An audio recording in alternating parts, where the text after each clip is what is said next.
Speaker साहब, हमारा 30 साल से बैठा हुआ है लंदन के अंदर एक दहशतगर्द, उसको ड्रोन मारेंगे तो क्या वो इजाजत दे देंगे हमें? अब सोचिए, अगर इंग्लैंड में हम ड्रोन अटैक कर दें उसके ऊपर, तो क्या इजाजत देंगे वो हमें? तो अगर वो नहीं इजाजत देंगे, यानी बजाय कि अप्रिशिएट करना, उल्टा पाकिस्तान को बुरा भला कहा गया।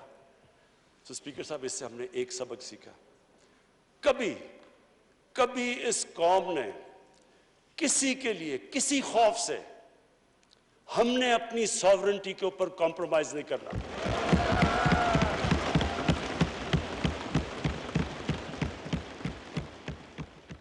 तो हम पार्टनर्स इन पीस तो अमेरिका के साथ हो सकते हैं और हमेशा रहेंगे, हम पार्टनर्स इन कॉन्फ्लिक्ट नहीं हो सकते। अब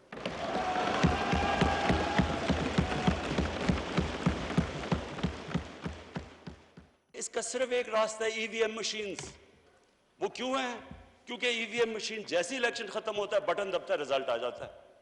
तो वो जो सारा पीरियड है उसके बाद, जिधर डबल स्टैंप्स होते हैं, जिधर वो थैलियां खुली होती हैं, वो जो सारी चीजें होती, वो सारी चीजें खत्म हो जाती हैं अगर आप इलेक्शन खत्म होते साथ ही रिजल्ट आए और फिर पेपर ट्रेल हो कि जो भी क्वेश्चन करना चाहे तो उसके पास मौका हो, वो जाके क्वेश्चन कर सके। तो मैं अगर इनके पास, ऑपोजिशन के पास कोई और तजवीज़ है तो हम तैयार हैं सुनने के लिए। बिस्मिल्लाहिर्रहमानिर्रहीम। अस्सलाम वालेकुम नाज़रीन, मैं हूं सैयद अनवारुल हसन और आप देख रहे हैं प्रोग्राम सच के साथ बराह रास्त पीटीवी न्यूज़ इस्लामाबाद स्टूडियो से। नाज़रीन, वज़ीर-ए-आज़म पाकिस्तान इमरान खान ने आज कौमी असम्बली में दबंग खिताब किया। पुरअमन और एक अच्छा माहौल था पार्लियामान का, ना ही अपोजिशन की जानिब से एहतजाज था, ना ही नारेबाजी थी, और वज़ीर-ए-आज़म पाकिस्तान की जो स्पीच थी, ना ही उसमें जरदारी ख़ानदान या शरीफ ख़ानदान के हवाले से कोई रेफरेंस था, और ना ही चोर और डाकू के अलकाबात से उन्हें नवाजा किया। और हमने देखा कि बजट सेशन का जो इख्तिताम है वो बड़े अच्छे अंदाज में हुआ। उम्मीद यही है कि ये रवायत अब आगे चलेगी, क्योंकि जब बजट सेशन का आगाज़ हुआ था तो अनफॉर्चुनेटली उस पर काफ़ी ज़्यादा अफसोस का इजहार मुख्तलिफ हल्कों की तरफ से किया गया था। बजट बुक्स जो हैं वो मारी गई थी एक दूसरे को, लेकिन जिसे अंग्रेजी में कहते हैं all is well that ends well. अब प्राइम मिनिस्टर इमरान खान साहब की तकरीर के कंटेंट पे आते हैं। एक तवील तकरीर थी, जामे थी, मुदल्लल थी, बहुत से इश्यूज थे उसमें, लेकिन ये हमने इसलिए पिक किए कि इन पे हम जरा तफसीली गुफ्तगू करना चाहेंगे। एक तो उन्होंने अपोजिशन को ऑलिव ब्रांच दी है, मुज़ाकरात की दावत दी है, और उन्होंने कहा कि इलेक्ट्रॉनिक वोटिंग मशीन्स के हवाले से शफाफियत को कैसे इससे लाया जा सकता है, और दूसरा इंतखाबी इस्लाहात पर, क्योंकि उन्होंने कहा चाहे बाई इलेक्शन हो या सेनेट इलेक्शन हो उस पर एतराज़ात होते हैं, और जो आम इंतखाबात हैं वो तो 70 के बाद प्राइम मिनिस्टर साहब ने कहा, और ये हकीकत भी है, जो भी हारता है वो कहते हैं मुबैना धांधली हुई थी।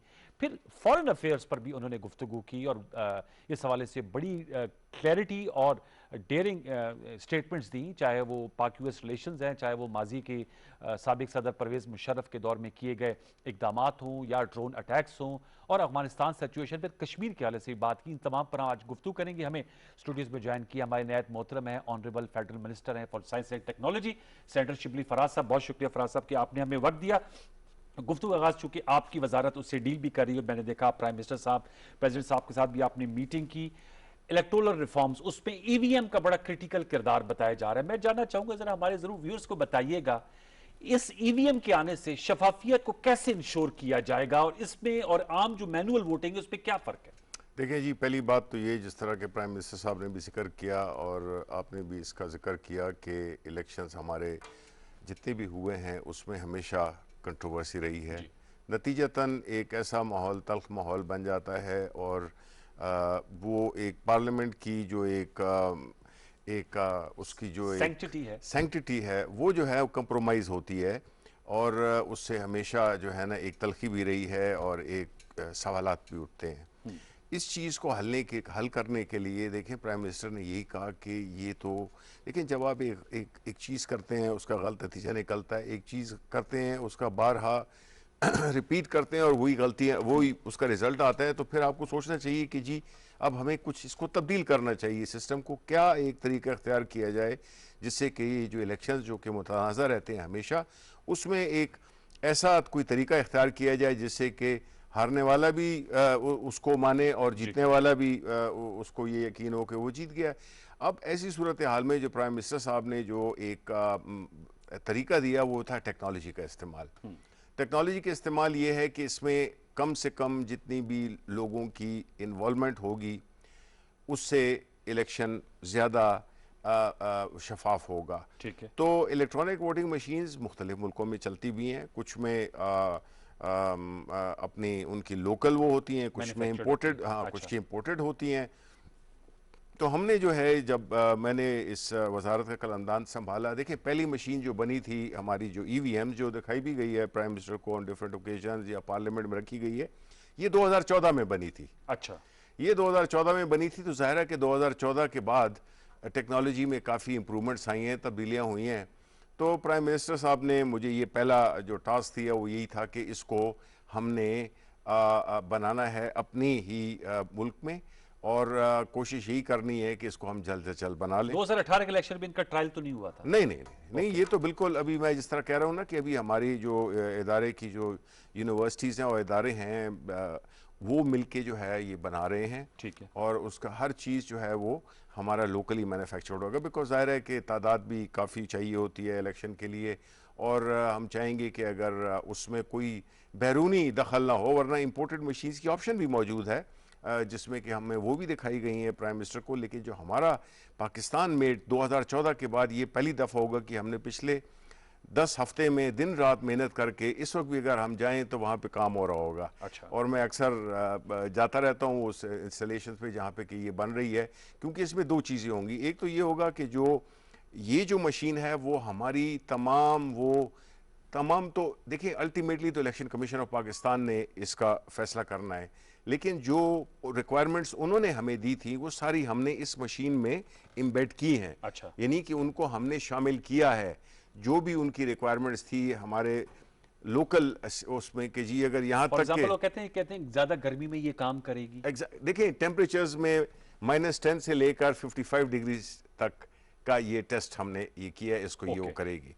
दूसरी ये है कि जी कभी कोई कहता है कि जी उस पर पानी फेंक दे, चाय फेंक दे, एल्फी लगा दे, इस तक की चीज हमने बिल्कुल हर जो चीज पॉसिबल हो सकती है उसको हमने फैक्टर इन किया है इस मशीन में। अच्छा। तो ये जो मशीन होगी, जो कि मेरा ख्याल है कि आइंदा 1-2 हफ्तों में कंप्लीट मिल जाएगी हमें, जाहिर है कि वो इलेक्शन कमीशन को भी दिखाई जाएगी, सबको दिखाई जाएगी, उसका ट्रायल होगा, सब कुछ होगा।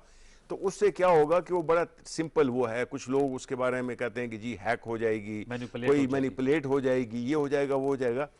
तो इसमें मैं जी ये अश्योर कराना चाहता हूं कि नंबर 1 ये मशीन, जो कि मैं कहता हूं कि वो ऑप्शंस इंपोर्ट की हैं। अच्छा। लेकिन जो हमारी प्रायोरिटी होगी तो जाहिर है कि इसमें हमारा फॉरेन एक्सचेंज भी बचेगा, हमारी जो वो है अपनी एक टेक्नोलॉजी, हमने उसको कराना। तो एक फ़ख्र की बात भी है कि हमने एक इक्विपमेंट बजाय इंपोर्ट करने की उसको इस तरीके से बनाया कि वो पूरी उन रिक्वायरमेंट्स को पूरा करता है, नेशनल हो इंटरनेशनल हो। ठीक है। तो उसमें जो है ये स्टैंड अलोन वो हैं मशीनें हैं।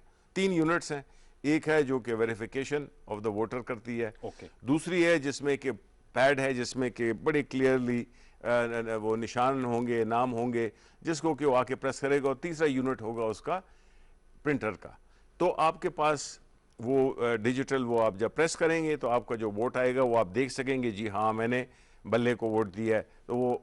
तो उसमें क्या होगा कि आपके पास जो पेपर ट्रेल है और वो कागज भी खास किस्म का, जो कि 5 साल तक उसको कुछ नहीं होगा, ना पानी उस पर असर करेगा, वो स्पेशल पेपर हम वो इस्तेमाल करेंगे। ये शिबली फराज साहब बताइएगा, एक आम आदमी जी वो ये इसको हैंडल कर लेगा, एक आम वोटर? बिल्कुल जी। देखिए हमने इसके जिसे कहते हैं ना क्लिनिकल ट्रायल्स भी किए हैं, जिसमें कि हम मतलब है कि एक अनपढ़ शख्स, एक उससे थोड़ा ऊपर मुख्तलिफ एक वैरायटी, एक असॉर्टमेंट की हमने लोगों की, कि उसमें हम देख सकें कि यूजर फ्रेंडली भी होना चाहिए, इंटिमिडेट नहीं करना चाहिए। बिकॉज बाज हम तो फोन को वो देख के वो होते हैं, टच करके गलत हो गया वगैरह, इसको देना था एग्जैक्टली, और जमात के कैंडिडेट को ये सारा ऑप्शन है कि उसमें वो बिल्कुल आपके सामने नजर आएगा कि जी आप इसको कर रहे हैं, वो जो बताएगा हाँ इसको मैं बल्ले को दे रहा हूँ वोट।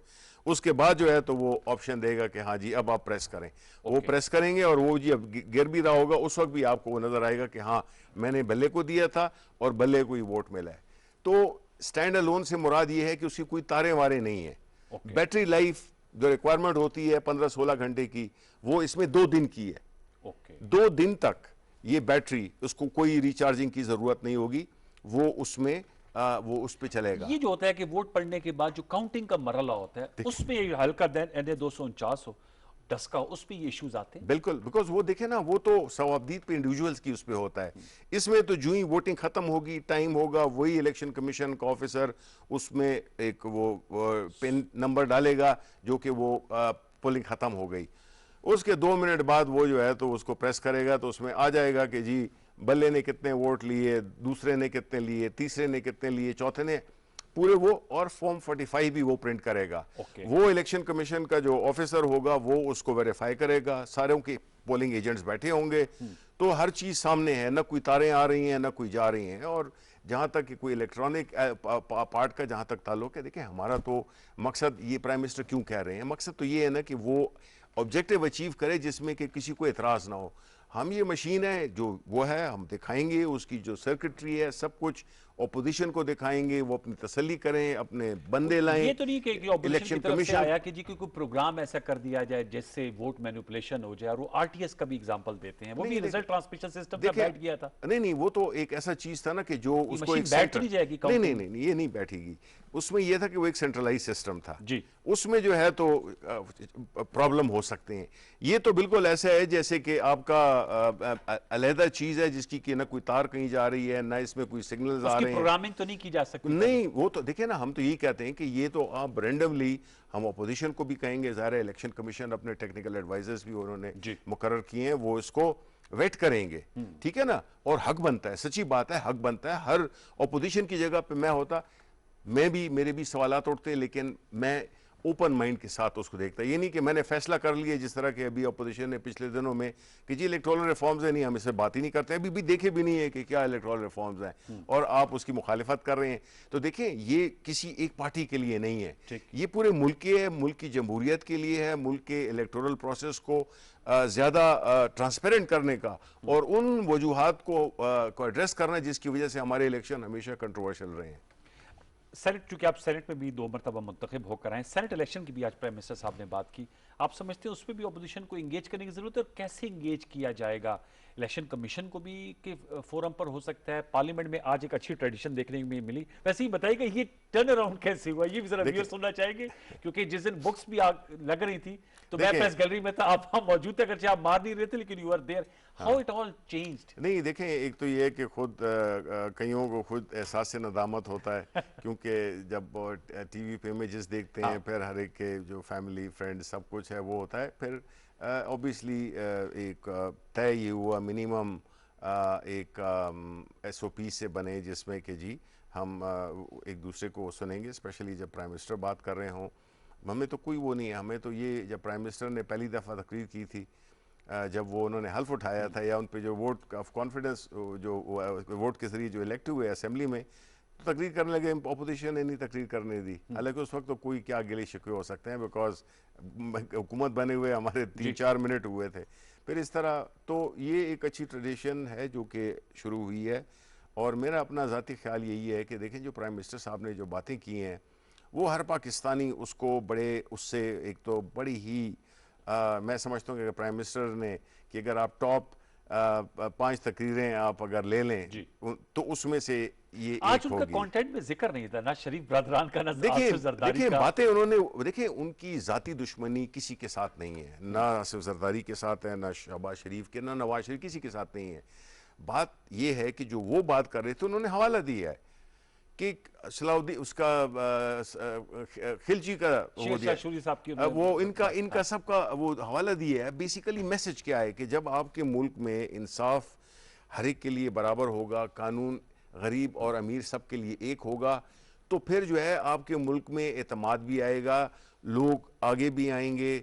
सिर्फ इस बुनियाद पे आगे नहीं आएंगे कि उनका कोई ताल्लुकदारी है या उनके पास पैसा है, वो अपनी पोजीशन को खरीदते हैं। ये सारी चीज़ है जिसने इस मुल्क को पीछे रखा हुआ है। प्राइम मिनिस्टर का बेसिक मैसेज यही था कि अगर इस मुल्क ने तरक्की करनी है, इस मुल्क ने अगर आगे जाना है, और वही उन्होंने मिसालें मसलन दी कि जी मैंने इस्लाम उधर देखा और मुसलमान इधर देखे जहाँ इस्लाम नहीं था, और वहाँ पे इस्लाम देखा जहाँ पे कि मुसलमान नहीं थे। मकसद क्या है कि ये हमारी ही वैल्यूज़ हैं, ये हमारी मजहब की, हमारे हुजूर सल्लल्लाहु अलैहि वसल्लम की तालीमात हैं, हमारी मुसलमानों की जो तालीमात, उसकी बुनियादी जो वजह थी कि जो हमारे उरूज की वजह थी, उसकी वजह यही थी कि हमने हमारी जो हुजूर सल्लल्लाहु अलैहि वसल्लम ने एक ऐसा ज़ाब्ते अखलाक दिया इस इधर कि उसमें हमारी छोटे से लोगों ने, छोटी सी तादाद ने बड़ी बड़ी आलमी वो ताकतों को शिकस्त दे दी, बैजेंटाइन एम्पायर को, पर्शियन एम्पायर को। तो बुनियादी मकसद ये था कि आपको इस मुल्क में, अगर वो इस मुल्क में तरक्की करनी है, तो आपको ऐसे माहौल से, ऐसे लोगों से छुटकारा हासिल करना होगा। अदरवाइज देखें जी, इसमें हर एक fair process of law, rule of law भाई, not only process but it should be the rule of law. अब ये मुझे बताएगा कि ये तो प्राइम मिनिस्टर साहब की स्पीच मैं देख रहा कुछ 93 के करीब अपोजिशन के मेंबर्स थे, मेन नहीं थे कायदे इस पे खिलाफ, उनका उनके कजन और ब्रदर निस्बती की डेथ हुई है, बिलावल साहब नहीं थे। जब इनकी तकरीर होंगी तो प्राइम मिनिस्टर साहब फिर हॉल में मौजूद होंगे, और कल एक बहुत अहम मीटिंग होने जा रही है कौमी सलामती कमेटी का इजलास, क्या उसमें वज़ीर आज़म साहब शिरकत करेंगे? क्योंकि बड़ा अच्छा मैसेज जाएगा आज, जैसे उन्होंने, मैं अब आपसे जरा खारजी उमूर पे भी बात करूंगा, चाहे अफगानिस्तान हो, यूएस हो, बोल्ड स्टेटमेंट्स दी और ऐसी दी जो हकीकत पसंदाना है। तो ये मैं कह रहा हूँ कि ये जो एक अच्छी अंडरस्टैंडिंग है, इसको कैसे आगे बढ़ाया जा सकता है? देखिए जी, ये अंडरस्टैंडिंग सिर्फ प्राइम मिनिस्टर ने जो एक माहौल, देखिए प्राइम मिनिस्टर ने तो हमेशा यही कहा है गवर्नमेंट के वो हेड हैं, ठीक है, और हम ज़ाहिर नहीं चाहते कि इस किस्म की हुल्लड़बाजी हो, पार्लियामेंट में कानून साजी होनी चाहिए, मुल्क को, हमारी गवर्नमेंट की जो भी रिफॉर्म एजेंडा है उसको आगे ले जाना चाहिए, और उसके लिए लेजिस्लेशन की ज़रूरत होती है, वो हम कर सकें।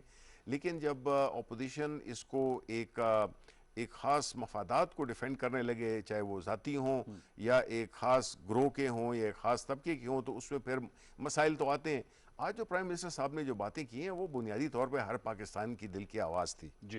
यानी आप, मैं कह रहा हूँ कि इसमें इर्रेस्पेक्टिव कि कौन किसी पार्टी से ताल्लुक़ है, इर्रेस्पेक्टिव ऑफ द फैक्ट कि वो हमारी पार्टी से नहीं है, वो भी इस बात को, जो भी प्राइम मिनिस्टर साहब ने बातें की हैं, वो हर एक उस पर एग्री करता है। असल तो ये होती है, ये हमारी पॉलिसी है। जब प्राइम मिनिस्टर बोलते हैं, वो एक मुल्क की पॉलिसी होती है, ठीक है। तो जो मैसेज उन्होंने दिया है, बड़ा क्लियर कट जो वो मैसेज दिया है इंटरनेशनल कम्युनिटी को कि जी देखें, हम जो है तो अमन के तो साथी हैं जी, उसमें हम आपके शराकतदार हो सकते हैं, कॉन्फ्लिक्ट में हम नहीं है, बिकॉज हमारी नेशनल इंटरेस्ट, और ख़ास तौर पे जब हमारा काम नहीं है किसी मुल्क में, उन्होंने जिस तरह एग्जांपल उसामा बिन लादेन वाली दी, तो जाहिर है उसमें हमारा लेना देना क्या है, वाई शुड हम क्यों इस्तेमाल हो। शिबली साहब कल मेरे शो में परसों थे, तो वो कहते प्राइम मिनिस्टर साहब अच्छा कर रहे हैं, बड़ी क्लैरिटी के साथ बात कर रहे हैं, लेकिन एक राय ये है कि वर्ड्स हैव कॉन्सिक्वेंसेस।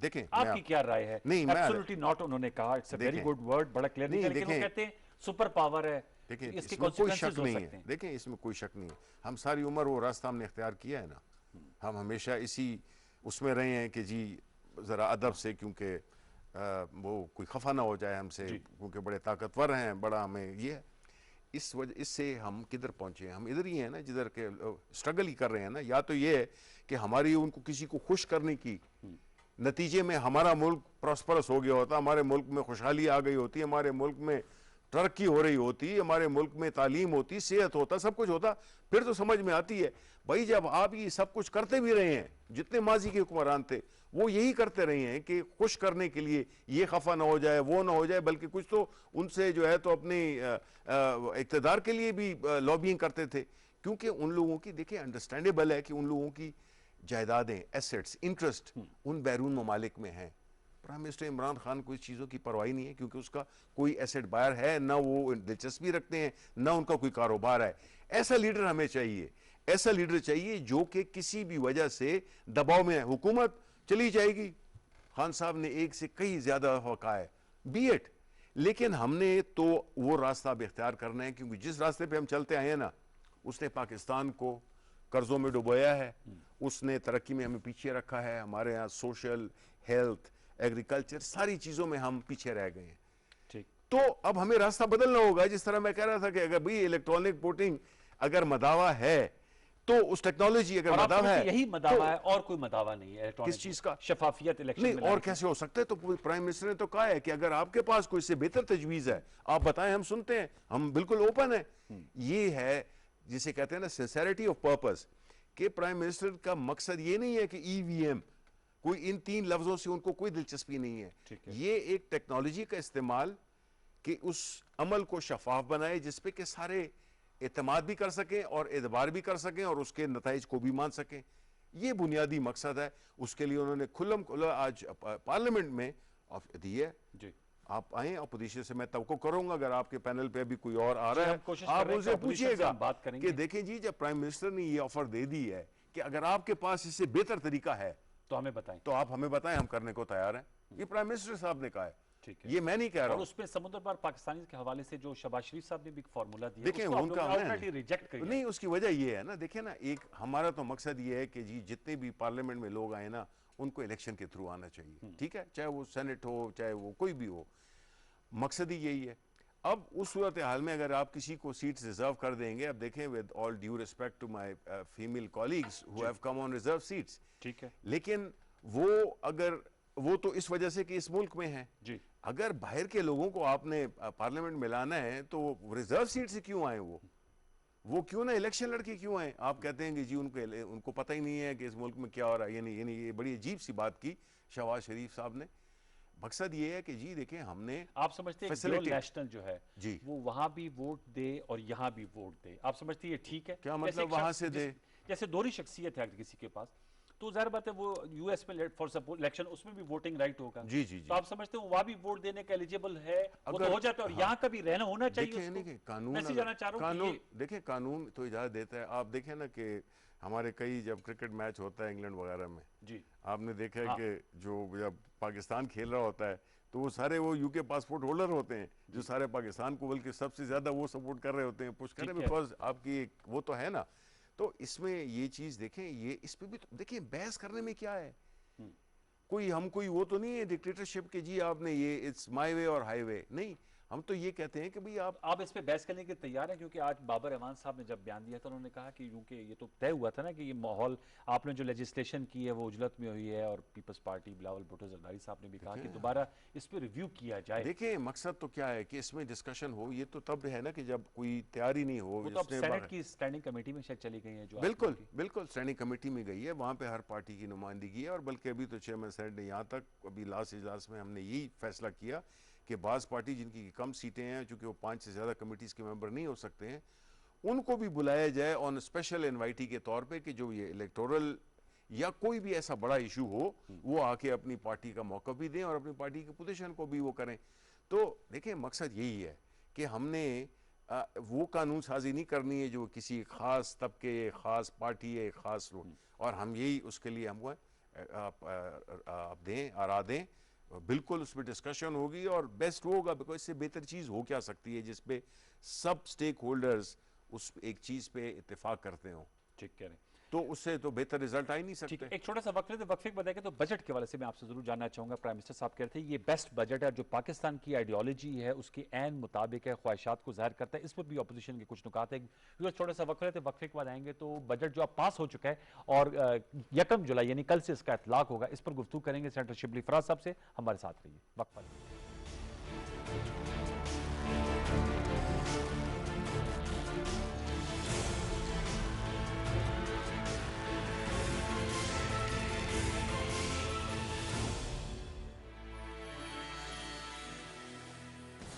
मुल्क के नामवर सहाफियों और कॉलम निगारों की बेहतरीन टीम जिनका काम खबर को सही जाविये से परखना और बेहतरीन अंदाज में क़ारीन को आगाह रखना है ताकि क़ारीन करे हर नई सुबह का आगाज पाकिस्तान के बेहतरीन उर्दू अखबार रोजनामा नई बात के साथ। आज ही अपने अखबार फरोश से तलब करें।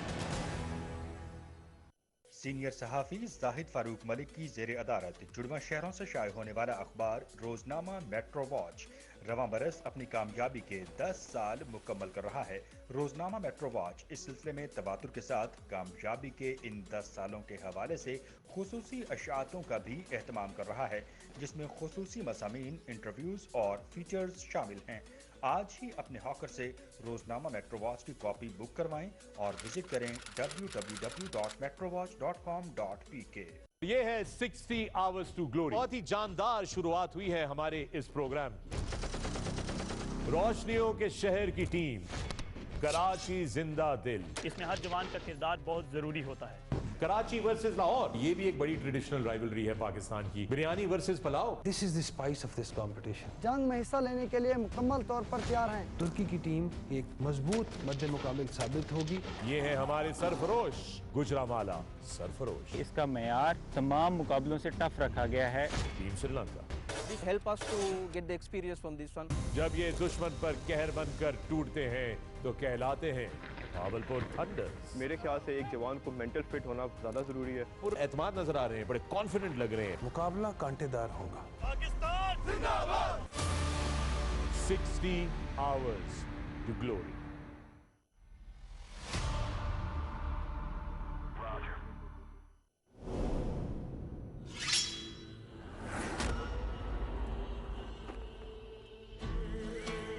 अगर तुम मेरे फर्जंद होते तो मैं बगैर तरद्दुद के तुम्हें सुल्तान बना देता।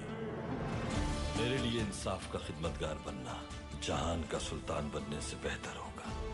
जबान से निकला एक गलत लफ्ज आपकी जान ले लेता है। अब तुम्हारा सर कलम होने का वक्त आ गया है। अर्तुगरुल अपना वादा जरूर पूरा करेगा। हमने उस सांप की अभी सिर्फ दुम काटी है, उसका सर काटना बाकी है। Halima,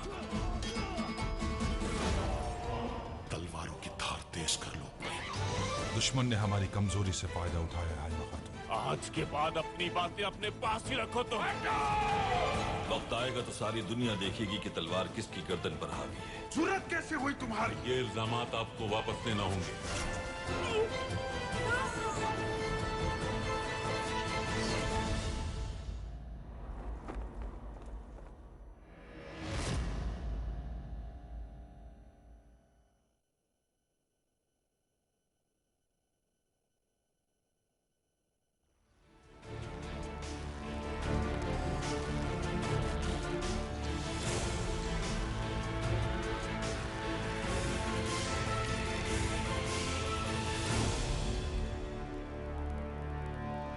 welcome back viewers. हम गुफ्तगू कर रहे हैं जो आज प्राइम मिनिस्टर साहब की कौमी असम्बली में स्पीच हुई। हमने अपोजिशन का जिक्र किया तो अपोजिशन के सीनियर रहनुमा मुशर्रफ नवाज से आपका ताल्लुक है। फॉर्मर फेडरल मिनिस्टर रह चुके हैं, इस वक्त नायब सदर हैं नून लीग के इंजीनियर खुर्रम दस्तगीर खान साहब MNA। आपका बहुत शुक्रिया खुर्रम दस्तगीर साहब, आपने हमें ज्वाइन किया। Thank you so very much on a short notice. मैं आपसे जानना चाहूँगा, पहले तो ये बताइएगा, शिबली फराज साहब से भी मैंने पूछा कि एक अच्छा चेंज हमें भी आया, हम प्रेस गैलरी में मौजूद थे। बेसिकली पार्लियामेंट का काम ही यही है कि मुकालमा हो, डायलॉग हो, आप अपनी बात करें, ट्रेजरी बेंचेस अपनी बात करें और एक दूसरे की बात सुने। और जाहिर बात है फिर पीपल आर बेस्ट जजेस टू डिसाइड कि किसकी बात में कितना वजन है, कितना लॉजिक है। मैं आपसे जानना चाहूंगा, एक अच्छी रिवायत है, इसको आगे बढ़ाया जाएगा? इनसे भी मैंने ये सवाल किया, इस सवाल मैं आपके सामने भी रख रहा हूँ खुर्रम दस्तगीर साहब। जी, असल में तो एक फूल से पूरे चमन में बहार तो नहीं आएगी, लेकिन ये है कि अगर प्राइम मिनिस्टर और उनकी पार्टी संजीदा हैं ऐसे इश्यूज में जो खासतौर पर इंतखाबी इस्लाहात, तो फिर जरूर बात होगी। लेकिन चूंकि अभी चंद दिन नहीं गुजरे कि 10 जून को इसी हुकूमती पार्टी ने कौमी असम्बली में 21 बिल बुलडोज किए हैं लेजिस्लेशन से, और उस पर हमने बड़ा प्रोटेस्ट भी किया और कहा कि जी ये जो हमारे कौमी असम्बली के अपने रूल्स हैं उन्हें मुअत्तल करके ये लेजिस्लेशन की गई। तो 11 दफा तो मुअत्तल हुए कवानीन। तो अभी जो रिसेंट रिकॉर्ड है वो तो बुलडोज करने का है या किताबें मारने का है ऑपोजिशन को।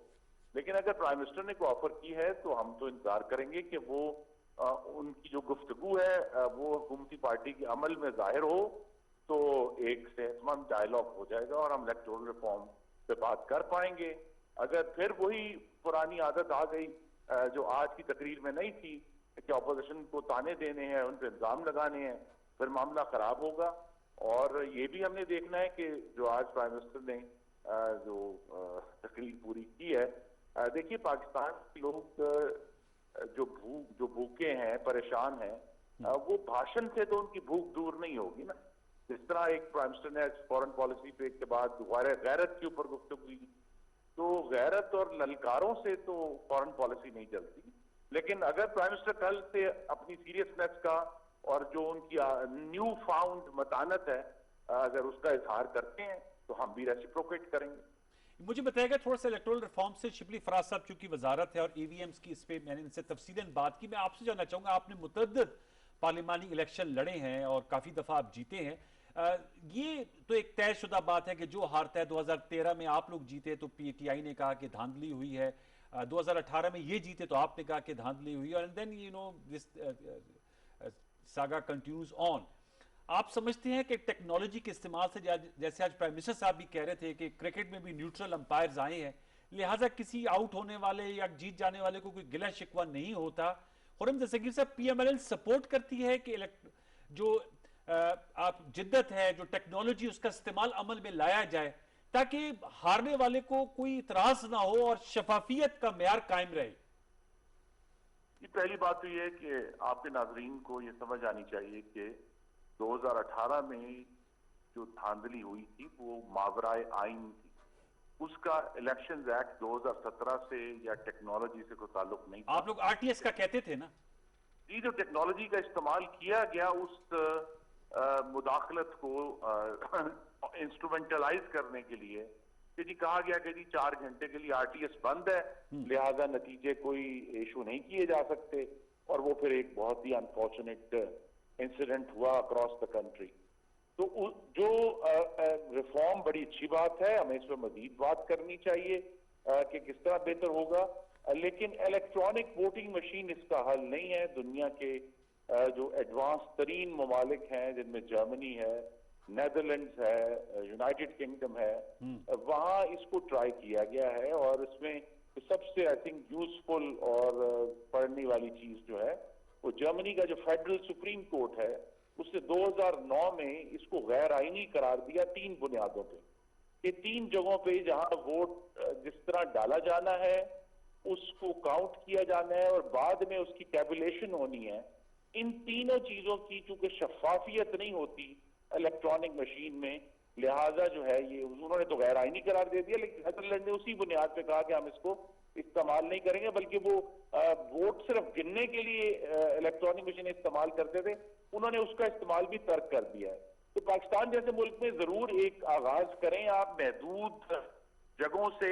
गालिबन हिंदुस्तान को भी 20-25 साल लगे हैं इनको पूरी तरह इस्तेमाल करने में, तो एक महदूद जगहों पे इसका आगाज हो सकता है, लेकिन यकमुश्त 22 करोड़ के मुल्क पर इलेक्ट्रॉनिक वोटिंग मशीन को जो इम्पोज कर देना जो है वो ज्यादा प्रॉब्लम्स कॉज करेगा, और जहां पहले ही ट्रांसपेरेंसी के बारे में इश्यूज हैं वो मजीद बढ़ेंगे।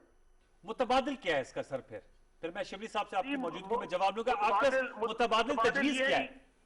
असल में जो इलेक्टोरल रिफॉर्म हमें चाहिए 2017 में, एक तो आपके नाजरीन को मालूम होना चाहिए कि मुस्लिम लीग नून के दौर में पीटीआई के मुकम्मल ताउन से पाकिस्तान की सबसे बड़ी इंतखाबी इस्लाहत हो चुकी हैं। 2017 का जो इलेक्शन एक्ट है, अच्छा, उसके बाद अगर हमें रिफॉर्म करना है तो हमने एक तो ये रिफॉर्म करना है कि किसी भी टेक्नोलॉजी या मशीन की खराबी की वजह से इलेक्शन का अमल, चाहे वो वोटिंग है, चाहे वो काउंटिंग है, चाहे वो नतीजे का ऐलान है, किसी भी टेक्नोलॉजी की खराब होने की वजह से वो अमल नहीं रुकेगा।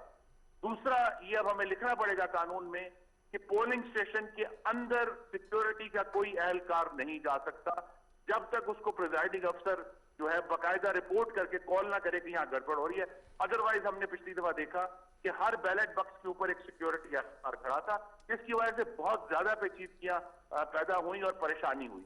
तीसरा जो है, हमें इस बात को यकीनी बनाना है कि एक आप हर हल्के के में ये एक्सरसाइज की जा सकती है कि भाई एक कट ऑफ टाइम हो कि भाई उस टाइम तक नतीजा रिपोर्ट होना चाहिए रिटर्निंग ऑफिसर को, अदरवाइज या तो फोर्स भेजी जाएगी या उसका हिसाब लगाए। ये 3-4 चीजें हैं कि एक तो अमल जो है पोलिंग का वो ना रुके, टैबुलेशन का, रिजल्ट अनाउंसमेंट का, और दूसरा ये है कि सिक्योरिटी एहलकार पोलिंग स्टेशन के बाहर रहें, और तीसरा ये कि खास वक्त तक इलेक्शन की रिपोर्ट हो जाए तो बहुत हद तक मामला हल हो जाएगा। क्योंकि ऑलरेडी हमारे पास देखिए बहुत बड़ा रिफॉर्म हुआ 2017 के इलेक्शन एक्ट में, चूंकि शिबली साहब उस कमेटी के तस्वीरों वाली वोटर्स लिस्ट मौजूद है। मैं जरा मेरे साथ रहिए, क्योंकि बहुत बड़ी बात है। तो जब इसकी मौजूदगी में अगर सिर्फ हमने अपने स्टाफ को बेहतर ट्रेन करें, उसके लिए कानून में चेंज नहीं चाहिए, लेकिन इलेक्ट्रॉनिक वोटिंग मशीन का यकमुश्त इम्पोजिशन जो है वो बहुत ज्यादा प्रॉब्लम्स और इतराजात को जन्म दे। जरा खुद साहब आपकी मौजूदगी में जवाब ले ले, तो फिर मैंने आपसे बजट पे भी कमेंट लेना था। शिबली साहब ये तो कह रहे हैं कि यकपुश्त उसका इस्तेमाल बहुत से सवाल खड़े करेगा, और जर्मनी में तो इसको गैर आईनी करार दे दिया। देखें खुर्रम दस्तगीर साहब जो बात कर रहे हैं, मैं उसको मतलब रिस्पेक्ट करता हूँ कि वो उनका एक ख्याल है और उनका ओपिनियन है, लेकिन देखिए जब हम कंपेयर करते हैं तो हम आम तौर पे उन ममालिक के साथ अपने आप को कंपेयर करते हैं जिसमें कि हम जो cultural, climatic, political situation more or less similar हों। अब देखिए बांग्लादेश में हो रहा है ईवीएम, इंडिया में हो रहा है। इंडिया में कभी आपने सुना है कि उन्होंने कहा हो कि जी इलेक्शन धांधली हुई है?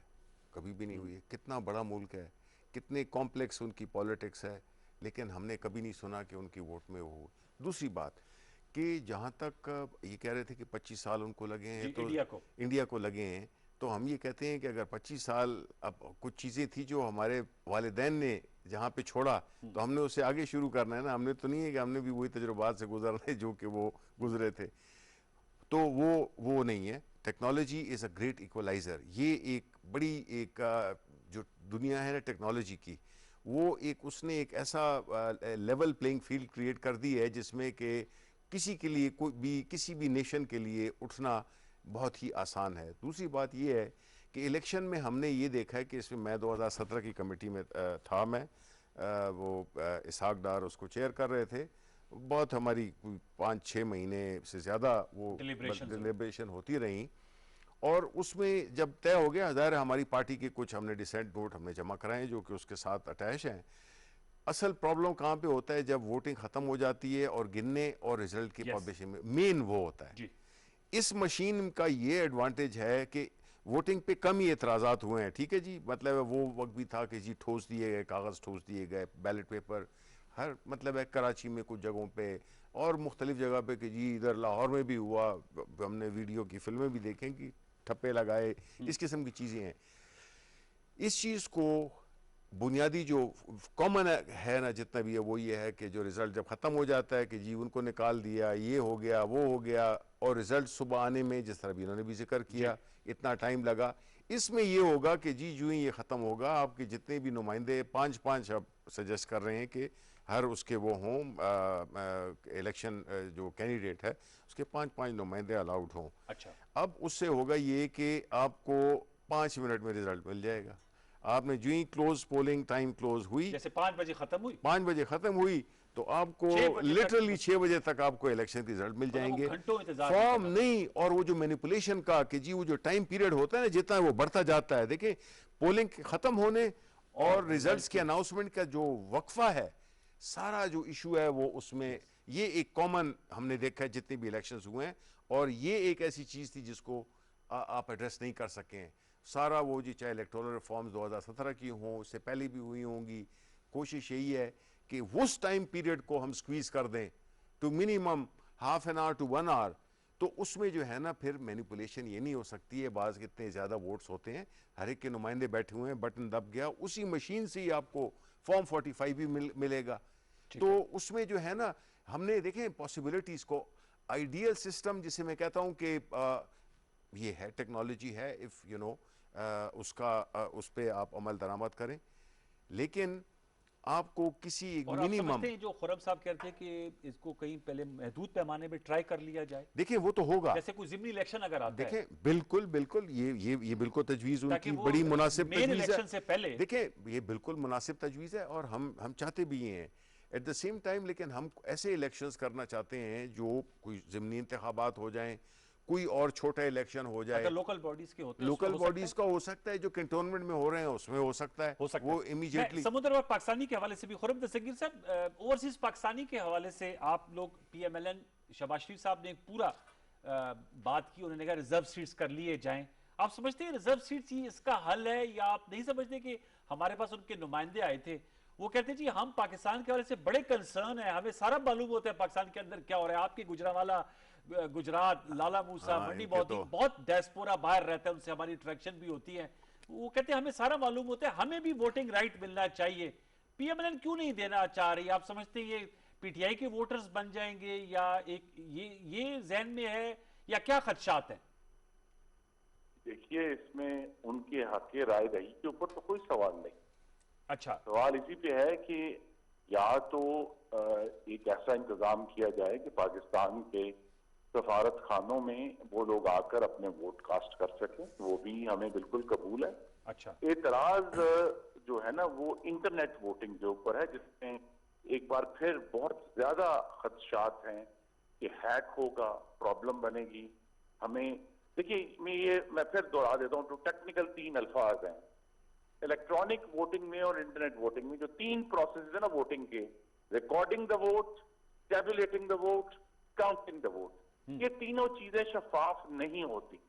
और इसीलिए अगर तो ओवरसीज पाकिस्तानी के लिए ये इंतजाम किया जाए कि वो सफारत खानों में या हमारे कौंसल खानों में जाकर अपना वोट कास्ट कर लें, तो बड़ी अच्छी बात है। उनका भी हक है पाकिस्तान के मामलात में अपनी राय का। लेकिन असल उसमें एतराज जो है उस सारे इशू में इंटरनेट वोटिंग पर है, जिसका प्रपोजल गवर्नमेंट ने दिया है कि जी इंटरनेट वोटिंग को जो है वो राइज करना चाहिए। यही आसान तरीन तो है, लेकिन उस आसानी में शफाफियत जो है वो कायम नहीं रहेगी। तो ये हमारा एतराज है। इसीलिए कहा गया कि आप इसके ऊपर मजीद सोच विचार कर लें कि क्या हम क्या कॉन्टिनेंटल सीट्स कर लें कि यूरोप से 2 सीटें दे दें, वो लोग अपने अपने सफारत खानों में जाएं और अपने अपने वोट कास्ट कर लें, और उनमें जो 2 उम्मीदवार टॉप पे हों उनको आप कौमी असम्बली में नुमाइंदगी दे दें। यूके में जहाँ ज्यादा लोग हैं वहाँ 1 सीट दी जा सकती है। लेकिन ये सारे सवालात जो हैं उसमें ये नहीं है कि बैरून मुल्क पाकिस्तानियों को हक नहीं होना चाहिए। सारी जो डिबेट है वो ये है कि उस हक को इस्तेमाल करने का तरीका क्या हो। अच्छा, एक चूंकि मैं ये पूछता हूँ शबली फराज साहब से, चूंकि आप कॉमर्स मिनिस्टर भी रह चुके हैं, आज प्राइम मिनिस्टर साहब कहते हैं कि अब हमारा जो बजट है ना वो ग्रोथ ओरिएंटेड होगा और एक्सपोर्ट ओरिएंटेड होगा। और उन्होंने बताया कि जो फिगर्स भी बता रहे थे कि जो हमारी एक्सपोर्ट्स काफ़ी ज़्यादा बढ़ रही हैं। चूंकि यू रिमेन कॉमर्स मिनिस्टर, तो खुरम साहब ये तो आप लोगों की एक्लीज हील्स रही है ना कि आप लोग कहते हैं आप लोगों ने जो इकोनॉमिक ग्रोथ रेट है वो तो 5.8 या 5.5 पर ले गए, लेकिन करंट अकाउंट डेफिसिट बहुत रहा, 19-20 अरब डॉलर का, और एक्सपोर्ट्स नहीं बढ़ा सके, 24-25 अरब डॉलर के नेटे में ही रहे। तो सर इस पे क्या सजेशन है? सही मेजर्स आएंगे? इस दफा भी गालिबन जो मुस्लिम लीग नून के आखिरी साल की एक्सपोर्ट्स हैं 24.8 अरब, उतनी ही रहेंगी, उससे ज्यादा ऊपर नहीं जाएंगी। तो 3 साल बाद भी अगर वही उसी लेवल पर हमने आना है, तो पिछले 2 साल तो कम रही, इस साल उनमें राइज जरूर हुआ है, लेकिन वो भी 24.8 को क्रॉस नहीं करेगा। अल्लाह करे क्रॉस हो, हमें बड़ी खुशी होगी। लेकिन जो बात प्राइम मिनिस्टर नहीं बताते कि इनके जो असल निजात दहिंदा है वो बैरून मुल्क पाकिस्तानी है, जिन्होंने आज बताया उन्होंने, शुक्रिया अदा किया स्पीच में। हाँ, उनमें 50% इजाफा किया है, वरना इनका भी ट्रेड डेफिसिट अगर उसी लेवल पे होता जो रेमिटेंसेस हमारे दौर में थी, तो आज इनका जो ट्रेड डेफिसिट था वो 10 अरब डॉलर का होता है। क्योंकि जो बात हुकूमत चुप है और नहीं बताते किसी को, 55 अरब डॉलर की इंपोर्ट्स हैं इस साल। तो वो ये भी उस लेवल पे जा रही है जिसपे मुस्लिम लीग नून गई थी और इसमें बड़ा शोर डाला था। लेकिन उस जमाने में चूंकि तरसीलात कम थी तो लिहाजा शोर डाल गया जी देखिए इतना बड़ा करंट अकाउंट डेफिसिट हो गया। आज भी अगर उसी लेवल पे तरसीलात होती, 10 बिलियन डॉलर का current account deficit, trade deficit clearly इस वक्त जो है वो आपके सामने है कि 30 अरब डॉलर का ट्रेड डेफिसिट है। तजारती खसारा 30 अरब डॉलर का है, लेकिन वो चूंकि वो 30 अरब जो है वो बैरून मुल्क पाकिस्तानियों ने पूरा किया है, तो लिहाजा ये अपने शादियाने बजा रहे हैं कि जी करंट अकाउंट डेफिसिट का मसला हल हो गया। हालांकि इस साल जो है डेफिसिट का मसला बहुत जो है वो खराब हुआ है और इतनी ज्यादा इंपोर्ट्स हुई हैं चीनी की, जो तमाम अशाए खुर्दनोश कहते हैं जी नेट इंपोर्टर है। तो ये सारे इश्यूज बड़े सीरियस हैं। अल्लाह करे कि ये कामयाब हो जाएं इस मामले को हल करने में। ठीक, मैं जरा शिबली साहब, एक तो वो आई वोटिंग, इंटरनेट वोटिंग, और दूसरा एक्सपोर्ट्स, उन्होंने कहा आपका भी 55 अरब डॉलर की इंपोर्ट्स की हैं। देखें पहले आई वोटिंग, इंटरनेट वोटिंग की बात करते हैं। देखें जहाँ तक जो ये जिन खदशात का ये इजहार कर रहे थे, कुछ और लोग भी इस चीज़ का इजहार कर सकते हैं। देखिए हमने तो अपनी तरफ से आइडिया दिए हैं 2। एक है कि जी हमने इलेक्शन को शफाफ गैर मुतनाज़ा बनाना है, उसके लिए हम EVM से जज कर रहे हैं। ठीक है प्राइम मिनिस्टर साहब। और जो बैरून मुल्क पाकिस्तानी हैं, जो कि आपकी मुल्क की मईशत की रीढ़ की हड्डी हैं, जो कि इतनी कंट्रीब्यूट करते हैं हमारी मुल्क की प्रोग्रेस में, उनको आपने एक हक देना है, हक रायदही देना है, जो कि मेरा ख्याल है उनका हक भी बनता है। और हमें उनके न सिर्फ उनके जो फाइनेंशियल बेनिफिट्स होते हैं जो कि हमें मिलते हैं, देखिए जो एक्सपेट्रिएट्स बाहर रहते हैं वो उनका एक एक्सपोजर भी होता है, उनकी एडवांटेज डालेंगे कैसे? मैं ये कह रहा हूँ, ये तो हमने सजेशन दी ना कि जी एक इंटरनेट वोटिंग हो सकती है। देखें आप ATM मशीन्स पे जाते हैं, अरब रुपयों की, अरब मिलियन बिलियन ट्रिलियन डॉलर्स की ट्रांजैक्शंस होती हैं ना। कभी किसी ने कहा है कि जी वो ये नहीं हो कि मैं इधर से पैसे निकालूं और वो आपके अकाउंट से निकल जाएं। ये तो एक मुसल्लिमा टेक्नोलॉजी इस हद पे पहुंच गई है जिसमें कि अब हैकर्स होते होंगे, हैकर्स तो होते हैं ना, होते हैं, लेकिन इससे ये तो नहीं मतलब हुआ कि लोगों ने ATM मशीन्स बंद कर दी हैं या इलेक्ट्रॉनिक ट्रांसफर्स पैसों की बंद हो गई है। तो आपको एक मिनिमम जो प्रोटोकॉल्स होते हैं जो कि आपको फॉलो करने होते हैं, लेकिन तरीका कोई भी हो सकता है। मकसद क्या है हमारा कि जो एक्सपेट्रिएट है उनको वोट देने का हक, चाहे वो पोस्टल बैलेट के जरिए हो, चाहे वो जो एम्बेसीज की बात कर रहे हैं, चाहे वो इंटरनेट, ये तो हमने एक ऑप्शन दिया है ना। उस पर बहस हो, हम एक मैच्योर नेशन की तरह बैठ के कि यार ये कम से कम रूल्स ऑफ द गेम हम तय कर लें कि ये ना हो कि अगर आप हारे तो आप ना माने, हम हारे हम ना माने। टुवर्ड्स द एंड सर, ये वो तरसीलात ज़र पे आपकी डिपेंडेंसी, वरना वो कह रहे हैं आपने भी 55 अरब डॉलर की इंपोर्ट की है। देखें पहली बात तो ये है कि हमारी जो एक्सपोर्ट्स हैं उसकी जो बढ़ावा है वो आप उस हालात के तनाज़ुर में भी देखें, दैट इज़ टू से कि कोविड जिसमें कि दुनिया पूरा वो निज़ाम तितर बितर हुआ है, उसके बावजूद हमने वो की। दूसरी बात जहाँ तक ये ट्रेड डेफिसिट की बात कर रहे थे, 55 अरब डॉलर की इंपोर्ट्स हैं, या मोर और लेस लाइक दैट, बिकॉज उसमें ये है कि काफ़ी हमारी मशीनरी आ रही है, लोग एक्सपेंशन कर रहे हैं, आपको पता है टेक्सटाइल सेक्टर में। और कह रहे थे कि हमें ज़्यादा रेमिटेंसेस चाहिए वरना हमारा करंट अकाउंट डेफिसिट बढ़ेगा। बिल्कुल बिल्कुल, उन्होंने तो मतलब कोई छुपाई की बात तो नहीं है, हमारी तो हुकूमत का यही तो इम्तियाज है पे हैमर करते हैं ना कि नहीं 20 अरब डॉलर का करंट अकाउंट डेफिसिट था। उसकी वजह ये थी कि उसकी वजूहात और भी तो थी ना। एक तो ये था कि आपके पास हमारे अल्लाह ताला के फजल से हमारे आप एक फॉरेन एक्सचेंज रिजर्व देखें, वो रिकॉर्ड उस पे इस महीने प्राइम मिनिस्टर ने कहा भी कि इस महीने हमारी रिकॉर्ड एक्सपोर्ट हुई है, ठीक है। लेकिन टारगेट अभी भी 26 अरब डॉलर ही रखा है आइंदा माली साल के लिए, कंजर्वेटिव है बहुत। नहीं देखिए इसमें कोई शक नहीं है, पिछले 20 साल से जो हमारा जो एक्सपोर्ट का जो वो जिस बैंड में ट्रेड करते रही है वो अराउंड 2 बिलियन के नीचे ऊपर 2 से नहीं क्रॉस किया एवरेज। ये देखें ना, इकोनॉमी तो तब होगी, नंबर 1 आपने इस मुल्क को डी इंडस्ट्रियलाइज किया। इंपोर्ट्स हम क्यों करते हैं? इसलिए इंडस्ट्री को कोई लगाने का इंसेंटिव नहीं था, आपकी करेंसी इतनी ओवर वैल्यूड थी, आपने उसको मसनूई तौर पे उसको ऊपर रखा हुआ था जिसकी वजह से इंपोर्ट करना सस्ता पड़ता था और अपना लोकल इंडस्ट्री लगाना कोई लगाता नहीं था।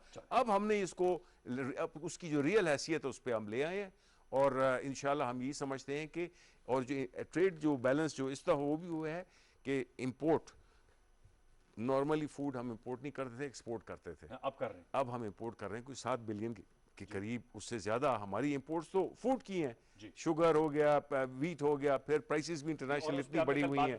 एग्रीकल्चर की वजह से वक्त में खत्म हो जाता है। सेंट्रल शिबली फराज साहब, federal minister for science and technology, बहुत शुक्रिया आपका। इंजीनियर खुर्रम दस्तगीर साहब PML NKMNA आपने हमें ज्वाइन किया, आपका बहुत शुक्रिया। व्यूअर्स आज का अच्छा दिन था, पार्लियामान के हवाले से अच्छी डिबेट हुई, यहाँ पर भी अच्छी डिबेट हुई, आइंदा आने वाले दिनों में इस डिबेट को बढ़ाएंगे। कल अहम इजलास हो रहा है, कौमी सलामती कमेटी का इजलास होगा, पाकिस्तान के जो खारजी महाज पे इशूज़ हैं इन कैमरा ब्रीफिंग, इस पर भी गुफ्तगू करेंगे। कल तक लिए सैयद अनवारुल हसन और सच के साथ की प्रोडक्शन टीम को इजाज़त दीजिए, अपना बहुत सा ख्याल रखिए, अल्लाह ने के बाद।